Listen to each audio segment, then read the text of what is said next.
Hello, welcome to this video on income statement and statement of financial position for sole traders, which involves a calculation of prepayments and accruals of expenses. So this is a former exam question, so I'm going to go through this carefully now. It's got Michelle Kaufman owns a wholesale business. Michelle has started to prepare her business's income statement, formerly known as the profit and loss account, for the year ended of 30th of April 2012, and we're told the gross profit for the year is £82,510. Now, it's important, and I've highlighted that, gross profit. Now, you'll see why I've done that later on when we get to the answer of the question. Now, Michelle provides the following list of balances extracted from the books of account at the 30th of April 2012. Now, the first one we got is a bank loan, expressed as repayable July 2013. Now, July 2013 is more than 1 year after the end of our financial year. So if it's more than 1 year, that's going to be in our non-current liabilities. Then we've got bank overdraft, capital account at the 1st of May 2011, so that's the beginning of the year. Discounts allowed, discounts received, drawings, insurance. Then we've got inventory at the 30th of April 2012, so that's going to be at the end of the year. So that figure there of 46,280, that's our closing inventory. We've got motor running expenses, motor vehicle cost, motor vehicle provision for depreciation at the 1st of May 2011, so that's the provision at the beginning of the financial year. We've got rental rates, trade payables and trade receivables. Now we've got 4 points of additional information here. The first one is insurance. We're told the insurance for the year ended the 30th of June 2012 has been paid. So again, I've highlighted that date, 30th of June 2012, because that's after our year ends. I'll come back to that in our workings in a few moments. Our total payment was £3,960. An invoice for rates for the 6 months to the 3rd of September 2012. And again, I've highlighted that again, as after our year end, totaling £3,420, has been received but has not yet been entered in the books of accounts. We've just received the invoice, but we've not entered it into books of accounts. So if we've not entered it into books of account, we're going to have some sort of accrual of expenses there. Number 3. On the 3rd of April 2012, Michelle transferred £10,000 from her personal savings into the business bank account. This transaction has not yet been entered in the books of account, so we'll get back to that as well in a while. Number 4. The motor vehicle is to be depreciated using the straight line method over 6 years.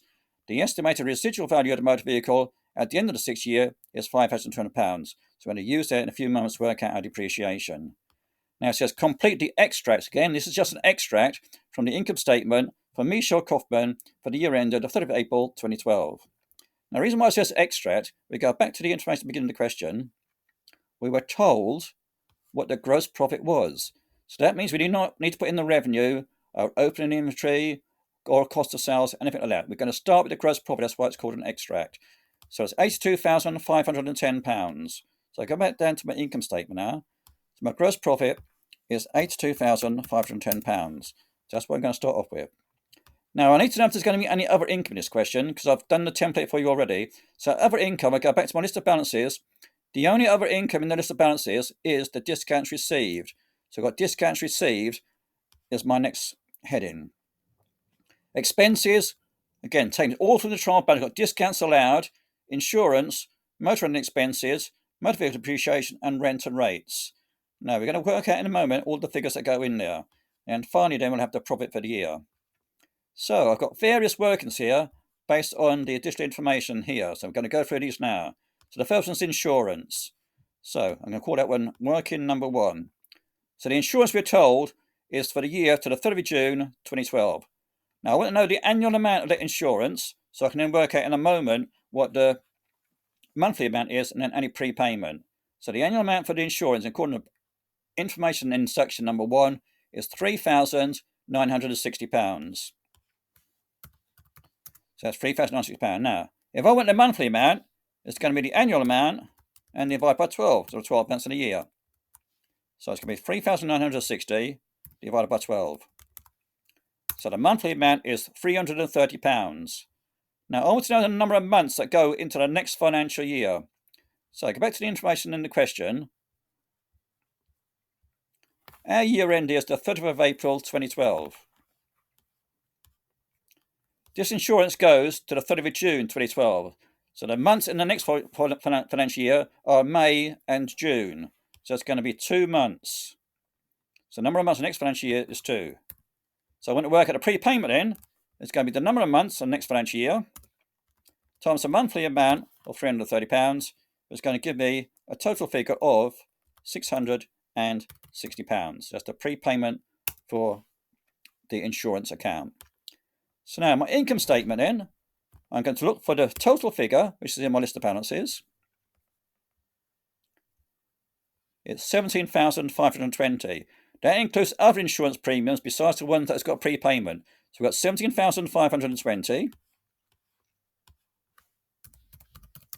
Then we take away the prepayment we've just worked out of £660, which will give us the insurance in the income statement for the current year of 17,520.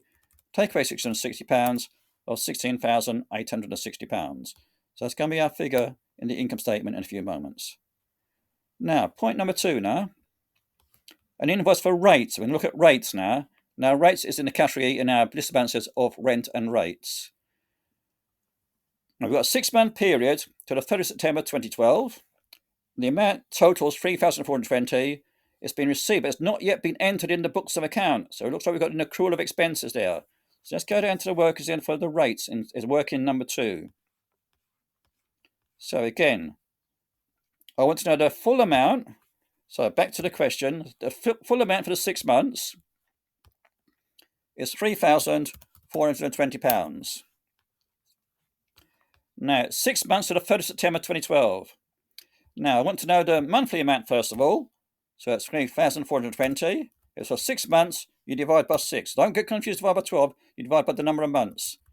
So it's 3,420 divided by 6 months. So the monthly amount is going to be £570. Now, we need to know the number of months in the current financial year. Now, if it's 6 months to the 1st of September 2012, that means it starts on the 1st of April and it goes to the 30th of September. Now, our year end is April 2012. So that means the only month there in our current financial year is going to be April 2012. It's going to be just 1 month. So the accrual of expense is going to be 1 month times the monthly amount, which is £570. That's going to give us a total of £570. Now, in the income statement, for our rent and rates amount, we go to the amount in our original balances for rent and rates. And it was £24,780. Then we add on the accrual of expenses of £570 we just worked out. So that gives a total then of £24,780 plus £570 of £25,350. That'll be our figure in our rent and rates and income statement, you'll see in a few moments. Right, working number 3 was capital introduced. So again, if I go back to the information in the question, working number 3, we shall transfer £10,000 from her personal savings into the business bank account. So the capital introduced is £10,000. Now, she then put it into the bank account, the business bank account. So we're going to have to change the figure now of the business bank account. So we go back to our information in the question, and the business bank account, I think it's right near the top it was overdrawn by £6,370. So it's negative £6,370. Now she's put the £10,000 into the business bank account, and that's more than the overdrawn amount. So she's now going to have a positive balance of £3,630 in the business bank account. Now that will be going on the statement of financial position. So will the capital introduced be going in the statement of financial position. Now, motor vehicle depreciation for the year, we're told we know the cost, we know the residual value, and we know the number of years. So the cost of the vehicle, we're going to go back to the information in the question, and the cost of the vehicle was £26,500. So I'm putting £26,500. Residual value was in the information. So the residual value was in the information we're told at the end of the 6th year is £5,200. And the number of years is the 6 years we just mentioned. So let's just check that. It says depreciated over 6 years, and the residual value at the end of the 6 years. So that's going to be 6 years. So the number of years is 6 years. So now we're going to work it out now. So we've got 26,500. Take away 5,200. It's 21,300 and divide by 6. Now, I'm showing all of my workings out there. And let's put that to this. Let me add in an extra row there. So I can fit it in there. So 21,300 divided by 6 is £3,550. So that's going to be the depreciation for the year. That's going to be in our income statement. Now, accumulated depreciation in a statement of financial position is the depreciation at the end of last year. Now, that was in our list of balances. We've got motor vehicle provision for depreciation on the 1st of May 2011. End of last year, the beginning of this year, was £14,200. Then we add on this year's figure of £3,550. This year's depreciation charge gives a total accumulated depreciation of £200 plus £3,550 of £17,750. So now we've done our workings out now, we can go back to the income statement and put together all the information required. So other income, we said, was discounts received. So again, that's in our list of balances. So discounts received in list of balances was £940.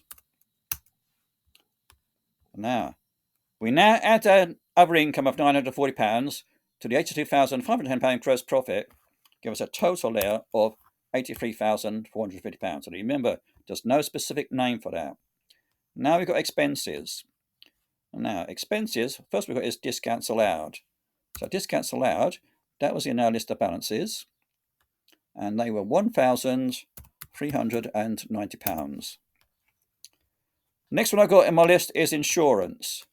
So the insurance was our working number one. So we're going to working number one. My insurance and income statement was £16,860. Right, motor and expenses. There was no calculations for that one, so it's directly taken from our list of balances. So we go back to the information at the beginning of the question. It's £8,310. Most of the vehicle depreciation in the income statement, we've just worked that out in working number 4. So let's go down to working number 4. Most of the depreciation income statement, £3,550. And then rent and rates we did for working number 2 in the income statement. So we've got rent and rate income statement, £25,350. So now we've got all of our income, all of our expenses. Now I need to total our expenses now. So our expenses are going to total £55,460. So now we've got to work out the profit for the year, for the end of our income statement. It's going to be the £83,450. Take away the total expenses of £55,460, giving us a profit for the year of £27,990. So that's your income statement done. Now we're going to go to the statement of financial position. So, prepare a statement of financial position for Michel Kaufman at the 3rd of April 2012.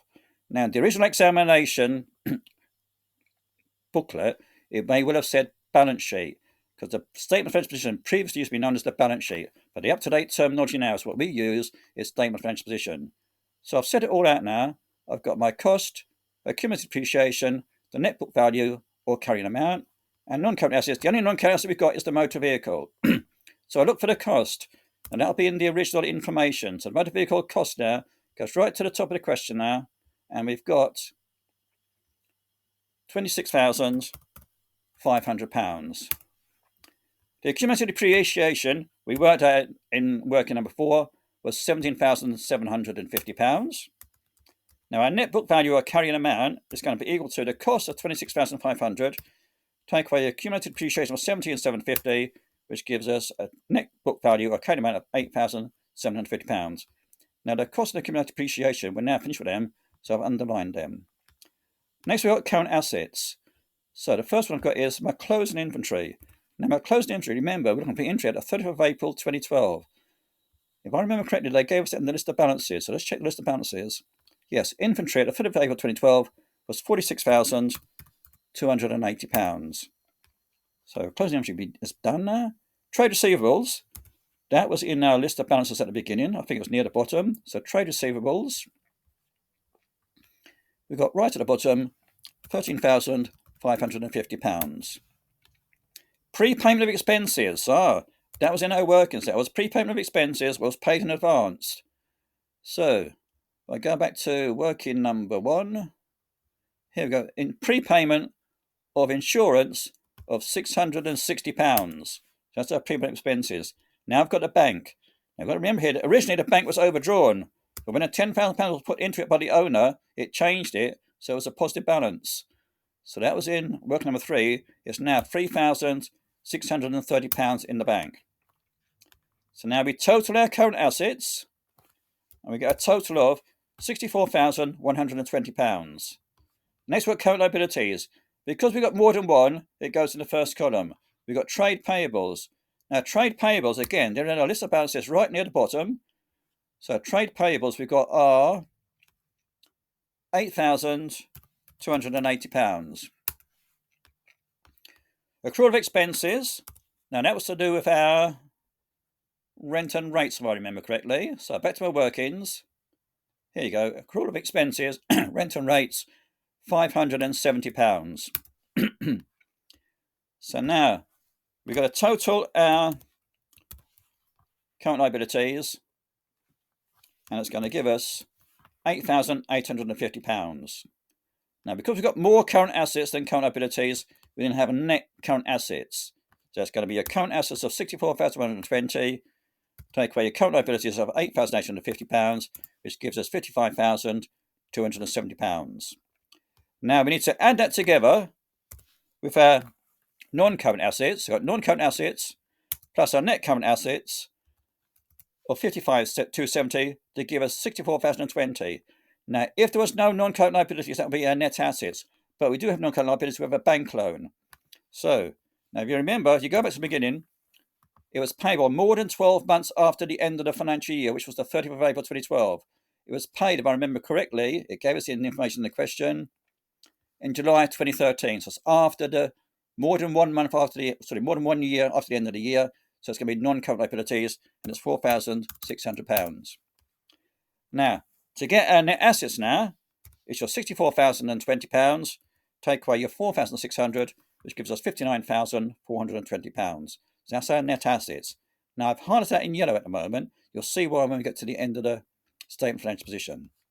Right, it's going to be financed by capital, and we start with the opening capital. The opening capital, again, is in the list of balances right at the beginning of the question. So the list of balances, I've got capital account on the 1st of May 2011, £54,390.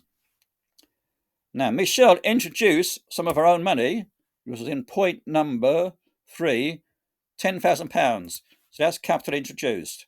So now I add the opening capital and capital introduced together, which gives me £64,390. Then we add on profit for the year now. Now, the profit for the year comes from our income statement. And we're adding on profit for the year it's because it belongs to the owner, Michelle. And the profit of the year was £27,990.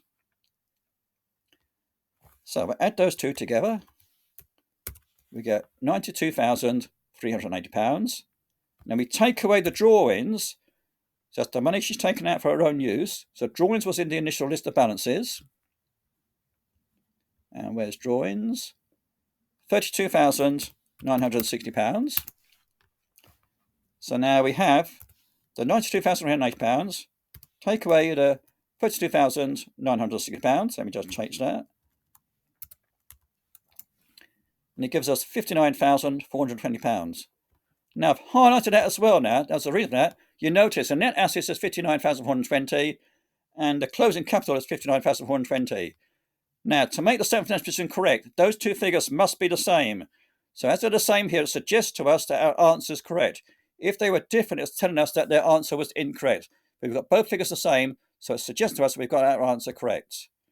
So I hope you enjoyed that question on income statements as statement of financial position for sole traders, which involved the calculation of prepayments and accruals of expenses. So thank you very much for watching. Take care then. Goodbye.